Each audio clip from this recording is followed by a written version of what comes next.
Il y a le problème de la détresse respiratoire néonatale transitoire qui peut survenir après une césarienne de manière plus fréquente que par l'accouchement par voie basse. En effet, en cas de césarienne, le thorax du bébé n'est pas comprimé par les voies génitales féminines de la maman, et donc il peut naître avec du liquide amniotique qui reste au niveau des poumons. Ce liquide va prendre un certain temps à se résorber, et de toutes les façons, lorsqu'il y a des pédiatres dans les salles d'accouchement, on ne peut pas parler de surrisque réel.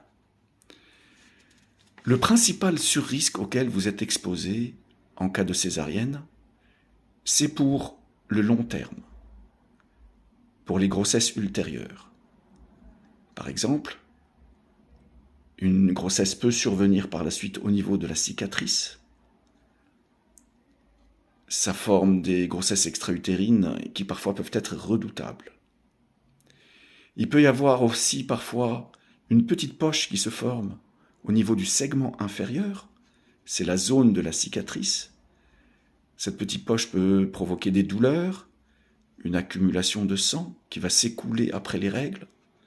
Ça peut entraîner des inquiétudes et une gêne qui peut être durable, très durable. Il y a un autre risque, c'est le risque de placenta prévia pour les grossesses ultérieures, voire de placenta accreta. C'est un placenta qui adhère à l'utérus et qui ne peut pas être clivé. Parfois, on peut être amené à faire des hystérectomies dans ces cas-là. Si vous accouchez une fois par césarienne, pour les grossesses ultérieures, vous aurez plus de chances d'accoucher par césarienne. Vous aurez plus de chances de faire des ruptures utérines ou des déhiscences de cicatrices. Et plus le rang de la césarienne augmente, plus il y a un risque d'adhérence avec parfois un problème au niveau d'adhérence digestive, d'adhérence avec les voies urinaires. Voilà tout ce que vous devez prendre en considération.